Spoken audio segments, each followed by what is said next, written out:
Lundi 8 mai 2017, mesdames et messieurs, bonsoir et bienvenue dans cette édition d'information.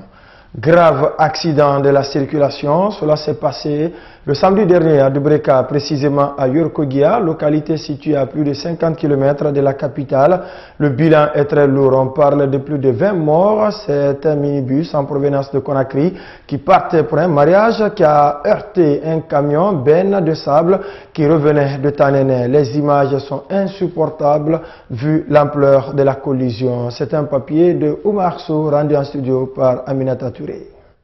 Yorokogia, une localité située à quelques kilomètres avant le centre urbain de Dubreka. C'est sur cette route qu'une vingtaine de personnes, dont un bébé, ont trouvé la mort suite à un accident de la circulation. Ces voyageurs, au nombre d'une cinquantaine, se rendaient à un mariage à Fria. Le drame se serait produit dans l'après-midi, difficile à élucider. Une rescapée d'une dizaine d'âge peine à trouver les mots pour expliquer ce qu'elle a vécu. Mon frère, ma grande sœur et ma petite sœur sont tous morts. D'après des explications données par des témoins, le camion benne qui est rentré en télescopage avec le minibus transportait du sable. Selon le rapport de la Croix-Rouge, une dizaine de personnes auraient succombé sur le champ avant que le bilan ne s'alourdisse. On a eu 18 morts sur place. Ceux-ci, on les a drainés à l'hôpital préfectoral. À l'hôpital préfectoral, avec les blessés graves, il y a eu 3 encore décès. Donc ça fait 21 victimes. Ensuite, quand on a évacué les malades, 2 sont morts, un dans le véhicule, l'autre à Conakry. Jusqu'à ce matin-là, c'est les informations qu'on a. Le cas particulier, c'est les 3 enfants orphelins de cet accident-là qui sont là, ils ont moins de 2 ans. Avec l'effort des autorités préfectorales, certains blessés se trouvant dans un état critique ont été transportés à l'hôpital national Ignastine, et cela après les premiers soins du côté de Dubreka. On a évacué, on avait reçu 4 ambulances, 2 de Dubreka et 2 de la Croix-Rouge à partir de Conakry. La première évacuation, la plus grave, il y avait 3. Deuxième évacuation, 2. Et les 2 autres évacuations, 8 éléments sur le Conakry. Aussitôt informé face à la gravité de cet accident de la circulation, le gouvernement guinéen a exprimé sa compassion aux familles des victimes. Par la même circonstance, la direction nationale de l'UFDG a annulé toutes les manifestations qui étaient prévues ce dimanche 7 mai, à l'occasion bien sûr du retour de Cellou Dalein Diallo, chef de file de l'opposition républicaine qui rentrait d'une tournée de l'intérieur du pays. Il faut dire que ce tragique accident de la circulation a plongé le peuple de Guinée dans une profonde émotion et de consternation. Le chef de file de l'opposition, qui était en tournée dans la région forestière et de la Haute-Guinée, a finalement décidé d'annuler son cortège de retour pour aller directement présenter les condoléances de son parti aux familles des victimes. Moussa Sifa Kamara. Inna lillahi wa inna ilayhi raji'un. Accompagné d'une forte délégation, le chef de file de l'opposition guinéenne est allé compatir à la douleur des familles endeuillées et partager ces moments difficiles avec la famille Yula de Kabak. Une famille meurtrie par ce drame qui n'a épargné aucun passager. Au milieu d'une foule emportée par l'émotion, les mamans et proches sont inconsolables. La Croix-Rouge, à travers son point focal à Fourikaria, explique l'arrivée des corps. Hier nuit, nous avons réceptionné 18 corps. 18 corps, dont 11 femmes. Les 11 femmes, il y avait un bébé. Il y avait un bébé. Le reste, c'était des hommes. Les 18 corps, il y avait un corps de Safia, ça c'est dans Alasoya. Et il y a un corps de Kondouri. Ça aussi c'est à la soya. Les familles de ces 2 corps sont venues rechercher les corps, ils ont envoyé. Les restes, on les a enterrés ici. Sensiblement touché par cette tragédie, Cellou Dalein Diallo a interrompu toutes ses activités politiques de la semaine pour se rendre au chevet de la famille des victimes. Dans son intervention, l'on sent un citoyen écœuré qui souhaite ne plus revivre cette scène. Et j'ai dit personnellement qu'il était important de venir jusqu'ici présenter mes condoléances à la population et aussi marquer ma solidarité et prier le Tout-Puissant Allah avec les nombreux musulmans qui sont là pour que ceux qui sont morts à la suite de cet accident tragique soient accueillis par le Tout-Puissant dans son paradis éternel. Les dépouilles ont été inhumées hier dimanche soir, 24 heures après la tragédie. Cet accident de la circulation relance donc à nouveau le débat sur l'insécurité routière dans le pays. D'ailleurs, il intervient à un moment où la Guinée s'apprête à célébrer la semaine mondiale de la sécurité routière et la mobilité urbaine. L'événement a été lancé ce lundi à Conakry par l'Observatoire guinéen de la sécurité routière et la mobilité urbaine, une occasion pour ses membres d'interpeller les usagers à l'observation d'un bon comportement dans la circulation afin d'éviter les drames. Ça, à Luyambuno. Du 8 au 14 mai 2017, la Guinée, à travers l'Observatoire de la sécurité routière et de la mobilité urbaine, consacre ses efforts à la sensibilisation des usagers sur les bons comportements à adopter sur la route. La démarche institutionnalisée par les Nations Unies vise à minimiser les dégâts humains et matériels causés par les accidents de la circulation. Le bilan fourni par l'Obsermu pour l'année 2016 suscite des inquiétudes. De 103 pour le premier semestre, on est passé à 321. Donc, ce qui fait que si vous faites la différence, pour les 6 derniers mois, on a pratiquement plus de 100% d'augmentation. Ces chiffres indiquent que plus de 60% des victimes sont des hommes et 23% des femmes. Les automobilistes ont commis à cette période 64% d'accidents et 32% pour les motocyclistes, précise le rapport de l'Obsermu. Pour une fois encore, la route nationale numéro 3, Conakry-Bokeh, occupe le podium des accidents avec 24% des cas. Les raisons de ces nombreux drames sur l'ensemble du territoire national sont aussi mentionnées dans ce rapport. Les facteurs qui causent, qui ont été à la base de ces différents accidents. Donc, encore une fois, je rappelle que ces 3 facteurs principaux qui sont à la base d'un accident: l'homme, tout ce qui a créé le comportement de l'homme, le véhicule dans son état technique justement, et la route et son environnement. Ça peut être l'état de la chaussée, mais ça peut être aussi la signalisation qui appartient à l'environnement de la route. Depuis 2003, les Nations Unies ont décrété la décennie d'action pour la sécurité routière en vue de réduire les accidents de la circulation sur les routes du monde. Pour Abdoulaye Savané, directeur général d'Auto-École, ce moment devrait porter fruit quand on sait que chacun a sa responsabilité dans la situation qui prévaut. La décennie d'action pour la sécurité routière, c'est pour que aujourd'hui nous luttons pour que nous diminuions les accidents ciblés, pour que nous réduisons de 50% les accidents qui nous endeuillent. Et les accidents qui nous endeuillent sont des accidents évitables. Évitables si nous nous inscrivons dans la prévention pour que le risque ne se matérialise pas, pour que le risque ne se répète pas. En 2015, l'Organisation mondiale de la santé dressait un bilan dans lequel elle précisait que plus d'1 million de personnes sont mortes par suite d'accidents de la circulation à travers le monde. À l'effet donc, l'institution recommandait aux différents États de prendre des dispositions pour éviter ces drames. Aujourd'hui, l'Obsermu souhaite des autorités guinéennes l'application de ces recommandations pour sauver des vies dans la circulation. Et qui parle d'accidents de la circulation parle forcément des secouristes et le plus souvent ce sont les agents de la Croix-Rouge et du Croissant-Rouge qui en sont des spécialistes. Cette organisation a célébré ce lundi le 154e anniversaire de sa création, une manière de magnifier les œuvres de bénévolat de ses membres, mais aussi faire un plaidoyer auprès des décideurs pour un meilleur accès des soins pour tous. La cérémonie a été rehaussée de la présence du chef de l'État, professeur Alpha Condé, Li Mariam Bailo.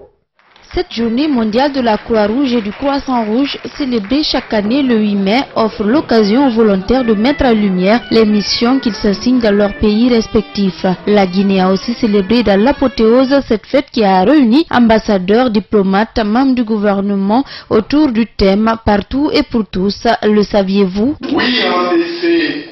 Saviez-vous que le mouvement international de la Croix-Rouge et du Croissant-Rouge apporte chaque année un support vital à plus de 160 millions de personnes en temps de conflit, que des catastrophes naturelles.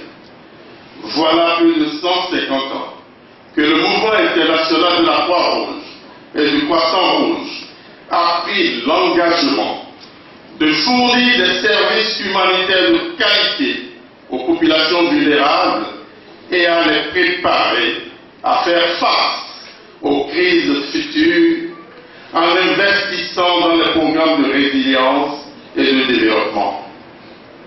Oui, chaque année, dans le monde, un réseau global, indépendant et neutre de plus de 17 millions de volontaires et 450 000 professionnels travaillent au sein des communautés dans 190 pays et font toujours l'effort du dernier kilomètre pour avoir accès à tous et ne laisser personne en rade.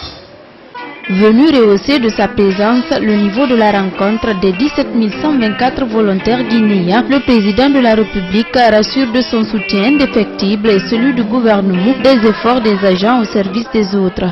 En ma qualité de président de la République de Guinée, je trouve l'occasion plus solennelle aujourd'hui d'exprimer très officiellement devant les partenaires privilégiés évolués en Guinée, tout dans notre pays, envie de vous assurer de ma disponibilité et de ma détermination à soutenir convenablement le rôle auxiliaire indispensable de toute la Croix-Rouge guinéenne.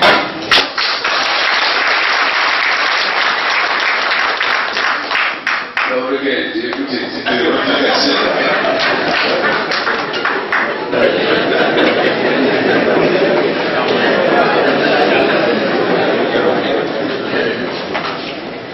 Selon le facilitateur du développement communautaire que vous vivez en temps de crise, comme durant des moments de crise apaisés, vous plaçant du doute comme un acteur majeur dans les mêmes vies incontournables dans notre pays. L'idée de la Croix-Rouge est monter mon engagement social en faveur des personnes vulnérables, notamment des femmes et des enfants. Sur le plan, il y a plus d'éthique. Il me semble sans doute concerner personnellement ça pour venir et je comprends qu'en plus c'est réalité que vous devez faire face. Ce qui dénote la suffisance que nos convictions convergent en termes d'humanité, solidarité, fraternité et d'entraide. Mesdames, Messieurs, il réalise d'admettre que toute action humanitaire peut être menée à bien et si elle bénéficie du soutien et de l'appui des donateurs et des partenaires. De toute évidence, les problématiques à résoudre sont multiples et nécessitent de mobiliser d'importantes ressources financières, matérielles et humaines. C'est pourquoi je me mets à profit de cette célébration pour lancer un appel vibrant à mon gouvernement, aux partenaires du gouvernement d'engager avec la Croix-Rouge guinéenne des pistes de réflexion afin d'offrir de nouvelles opportunités de partenariat pour le financement des actions humanitaires de nos braves volontaires.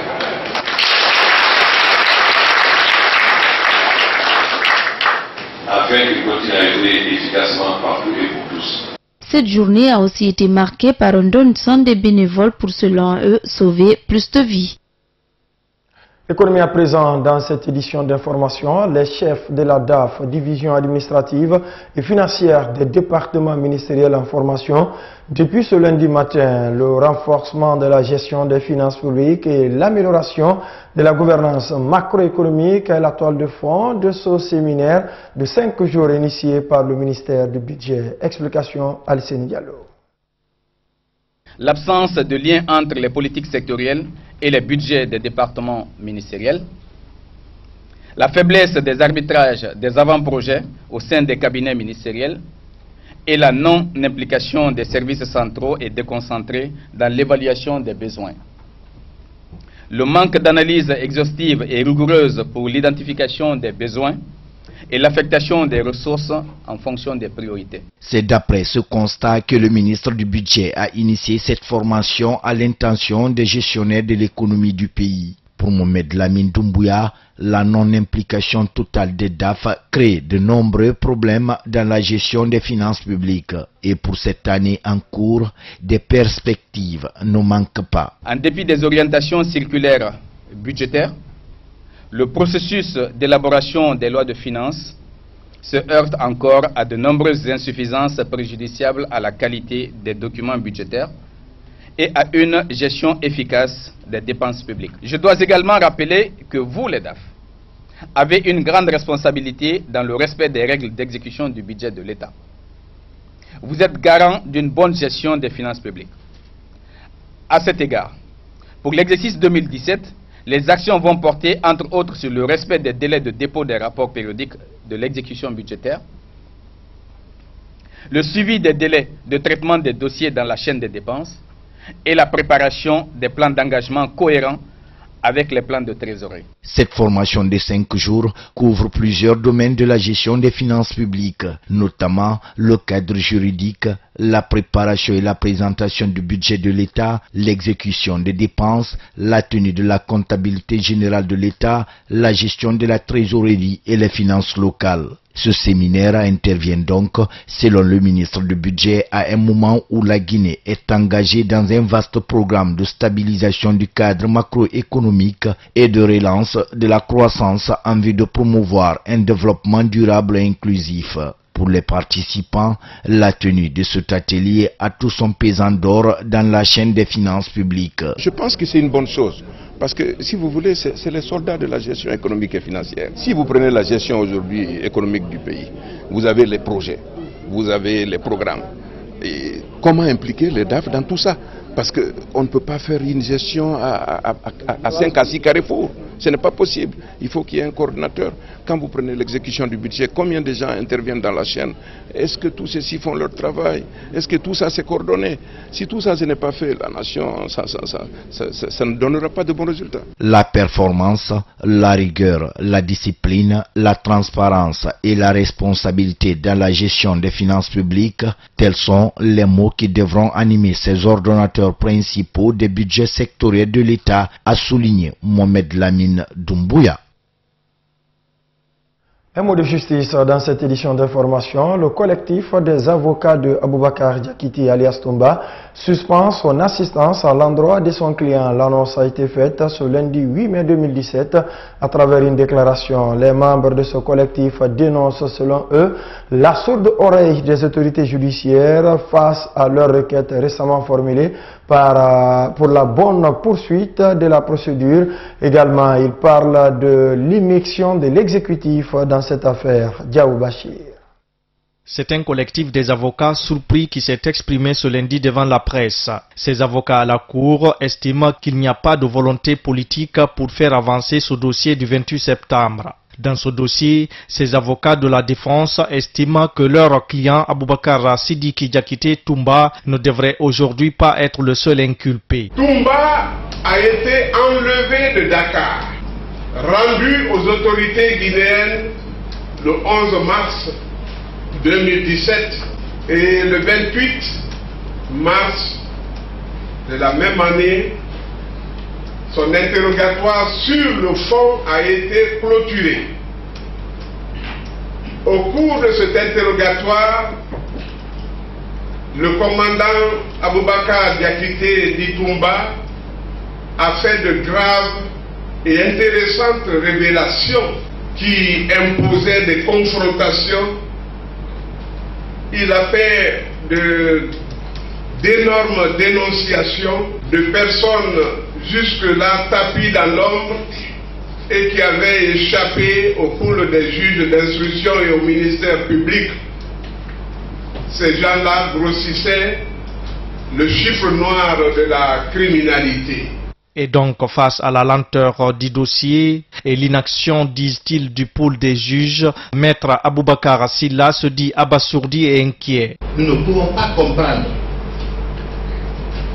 que depuis la fin de l'interrogatoire de notre client Toumba Diakité sur le fond, que ce dossier n'ait pas bougé de iota. C'est incompréhensible. Que le pôle ne se réunit que quand nous, les avocats de Toumba Diakité, déposons des requêtes. Et là aussi, de manière lapidaire, une ordonnance est prise juste pour rejeter les requêtes. Je voudrais revenir sur ces demandes-là. Nous avons sollicité, je ne parle même pas de la discrimination entretenue en ce qui concerne notre client. Ces co-inculpés, Doyen l'a rappelé, sont en ville. D'autres occupent des postes officiels. Ils côtoient les victimes. Ils côtoient les témoins. Ils côtoient la partie civile. Pour Maître Aboubakar Silla, deux raisons fondamentales poussent le collectif à suspendre son assistance. La première, c'est le manque de volonté politique. Le doyen l'a rappelé de manière très explicite. Nous ne savons pas les raisons. C'est vrai, l'exécutif y est protégé. Mais c'est ça, le manque de volonté politique. Je n'ai pas confiance que l'État veut tenir ce procès-là, l'exécutif. S'ajoute à cela la deuxième raison, le manque de courage des magistrats, de prendre leurs responsabilités. C'est la deuxième grande raison. Et quand ces deux combinés, vous comprendrez que nous prenions cette décision de suspendre notre mission. Nous ne pourrons plus rien apporter. Commandant, si nous sommes incapables, en tant qu'avocats, de lui procurer le minimum des droits d'un détenu peut avoir, le droit de visite. Même ça, on a disséqué. Aujourd'hui, il ne reçoit que son père et sa mère. À en croire les avocats qui composent ce collectif, cette suspension d'assistance à leurs clients est une manière de protester contre les violations des droits de l'homme auxquelles le pays a souscrit. Le réseau Convergence des jeunes pour la paix et la démocratie multiplie sa série de rencontres dans les différentes communes de la capitale. Une manière pour ses membres de sensibiliser les citoyens sur l'importance d'aller maintenant aux élections locales. Au terme des échanges qui se sont déroulés cette fois-ci dans la commune de Ratoma, les participants ont formulé quelques recommandations allant dans le sens de l'organisation de ces échéances électorales. Omar Sow. L'organisation des élections locales constitue l'une des étapes pour la consolidation d'un état de droit dans un pays. Mais la Guinée jusque-là peine à organiser ces élections à la base. Une situation que le réseau Convergence des jeunes pour la paix et la démocratie qualifie de hold-up du droit des citoyens. Nous sommes tous aujourd'hui face à un terrorisme politique et administratif qui refuse l'épanouissement des populations à la base, qui refuse l'amélioration des conditions de vie des populations à la base, qui refuse aujourd'hui l'ancrage de la démocratie par le refus catégorique d'organiser les élections locales qui ne se justifient ni par un problème technique, ni par un problème de moyens financiers. Si toutefois cette approche d'information et de sensibilisation n'aboutit pas, ces activistes de la société civile guinéenne entendent user d'autres moyens. Si l'État ne prend pas ses dispositions par rapport à l'organisation des élections communales et communautaires, nous on va leur dire on en a marre et on ferme les portes et fenêtres des communes et maintenant on attend qui va réagir. La personne qui va réagir par rapport à dire que c'est les politiques ou bien quoi, nous allons leur montrer que nous sommes les citoyens qui ont le droit de défendre notre citoyenneté. D'après Ahmed Sékou Traoré, le constat révèle de nos jours que les conseillers communaux qui devraient jouer un rôle capital à la base à travers le droit de redevabilité n'existent plus. Un aspect d'ailleurs qui interpelle la population à ne plus s'acquitter de son devoir qui est celui du non-paiement des taxes et impôts au niveau local. Pour terminer finalement, définitivement, ce problème qui continue à assaillir le peuple, c'est dire non. C'est interpeller le peuple à une désobéissance civile dès lors que l'État central refuse d'écouter les citoyens, d'écouter la voix des sans-voix. Selon Abdul Sako, face à cette logique de report continuel de ces élections, il y a environ 100 jeunes qui se sont portés volontaires tant à Conakry qu'à l'intérieur du pays pour faire une information de proximité. Et cela dans le seul but de faire comprendre à la population les vrais motifs du refus de ces élites politiques et administratives à organiser ces élections locales. Sport à présent, prélude de la compétition régionale de la zone 2 d'athlétisme qui se tiendra en Guinée du 12 au 14 mai prochain. La fédération de cette discipline initie une formation à l'intention des journalistes censés couvrir cet événement sportif. C'est le siège du comité olympique et sportif qui sert de cadre à la formation. Saloum Kondé. C'est pour mieux outiller ces journalistes afin de convenablement assurer la couverture médiatique de la compétition que cette formation a été initiée. Et elle devra permettre aussi aux hommes des médias de s'approprier des termes techniques liés à la discipline et les normes internationales d'athlétisme. Au fait, moi, cette formation va me servir à beaucoup parce que c'est une première d'abord de venir suivre cette formation. Auparavant, je ne l'avais jamais suivie. Donc, ça va me servir beaucoup de choses. Je pourrais aussi expliquer à certaines personnes qui ne sont pas venues pour suivre cette formation, de les expliquer les dangers et plein d'autres trucs. Pour le secrétaire général de la Fédération guinéenne d'athlétisme, la réussite de l'événement dépendra de la qualité des journalistes durant le tournoi. Il fallait leur donner assez d'informations sur le pourquoi et le comment on va organiser ce championnat. Ensuite, leur expliquer un peu les BAB, c'est-à-dire les conditions dans lesquelles il faut travailler pour une couverture extraordinaire, pour une meilleure couverture du championnat régional qui se tient pour la première fois en République de Guinée. Le pays organisateur, la Guinée, participera quasiment à toutes les épreuves retenues pour ce tournoi régional, excepté le saut en hauteur. Et le directeur technique de la Fédération d'athlétisme, Ali Traoré, précise les épreuves dans lesquelles le pays prendra part. Et nous allons participer aux 100 mètres, c'est-à-dire hommes et dames, 200 mètres hommes et dames, 400 mètres hommes et dames, 800 mètres hommes et dames, 1500 mètres hommes et dames, 5000 mètres hommes, et soit en longueur hommes et dames, triple saut, hommes et dames, et comme on appelle ça, lancer du poids hommes et dames. Dans cette compétition, la Guinée engagera 27 athlètes qui, au dire des organisateurs, peinent encore à être internés pour mieux affronter la compétition. Vous le savez, les Français ont élu hier leur nouveau président de la République, Emmanuel Macron. 39 ans va donc succéder à François Hollande le dimanche prochain. La victoire de celui qui n'avait jusqu'ici aucune base politique a été largement commentée par la classe politique guinéenne. Soirée Bouakar.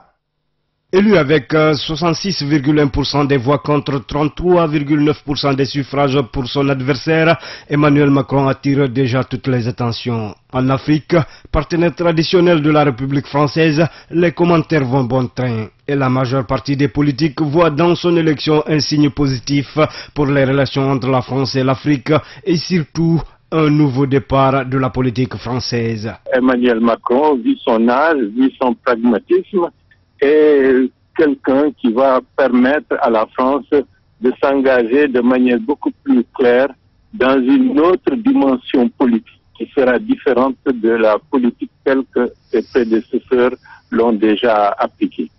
Une victoire qui est due selon Aliouba Dubel par le courage, l'audace du président du mouvement En Marche qui d'ailleurs inspire plus d'un. C'est évident que ceci nous amène à faire beaucoup d'observations.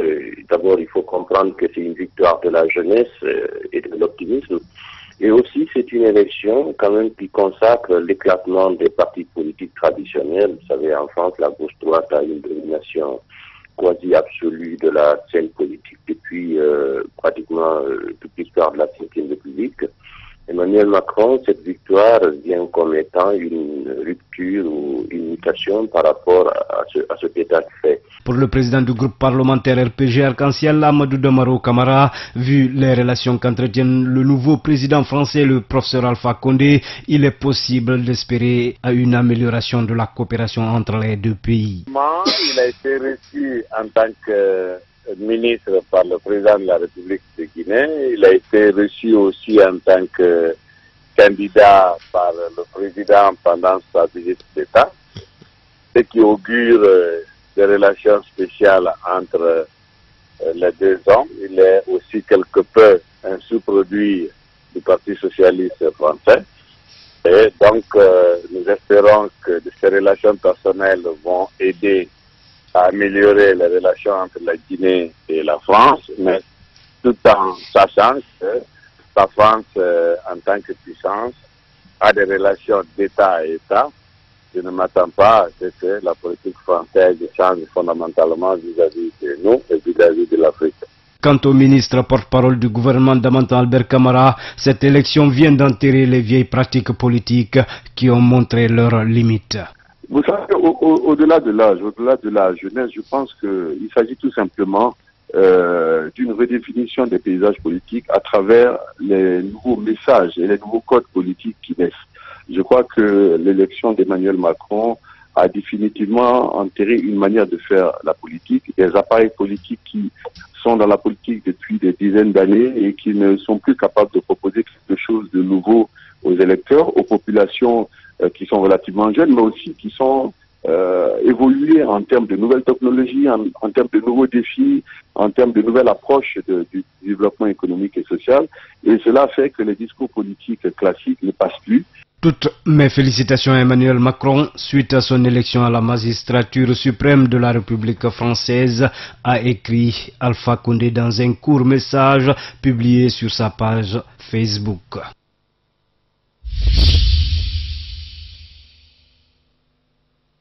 Emmanuel Macron a donc été élu à 66% de voix contre 34 pour Marine Le Pen. Ce lundi a été la première sortie officielle pour le président élu. C'était à l'invitation de François Hollande pour participer aux commémorations du 8 mai, sans doute la dernière fois pour le président sortant. Suivez.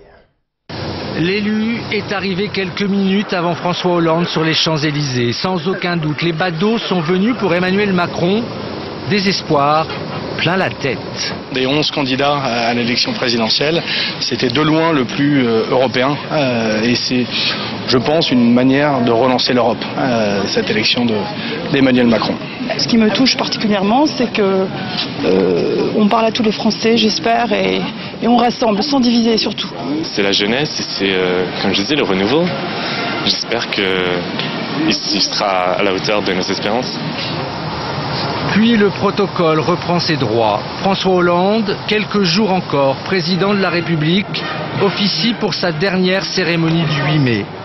Remontée des Champs-Élysées et au bout du cortège, l'image du jour.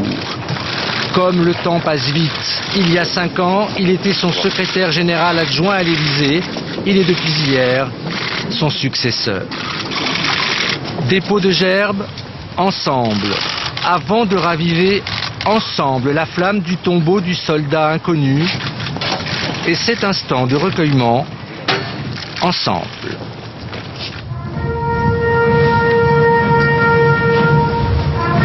La cérémonie officielle se prolonge comme la fin d'un premier apprentissage, mais pour François Hollande, pas question de parler d'héritier. Moi je ne veux pas capter Emmanuel Macron, c'est les Français qui l'ont choisi. C'est vrai qu'il m'a suivi tout au long de ces dernières années, lorsque j'étais moi-même candidat, puis ensuite quand je suis devenu président, il a été ministre d'un gouvernement. Mais après, il s'est émancipé, il a voulu présenter un projet aux Français, il s'est présenté devant eux, il a été élu, il est le président. Dimanche, ce sera la passation de pouvoir et Emmanuel Macron sera cette fois seul à l'image et face à son quinquennat. Et cette élection, décidément, c'est un moment d'histoire puisqu'à 39 ans, Macron devient le 8e président de la 5e République, le plus jeune de l'histoire de France depuis Napoléon. Lui qui était encore inconnu des Français il y a 3 ans, je vous invite à suivre son portrait. On lui reprochait de ne jamais avoir eu de mandat électif. Pour sa première candidature à un scrutin, Emmanuel Macron ravit l'Élysée à 39 ans et sans parti politique, laissant loin derrière lui une droite et une gauche en lambeaux.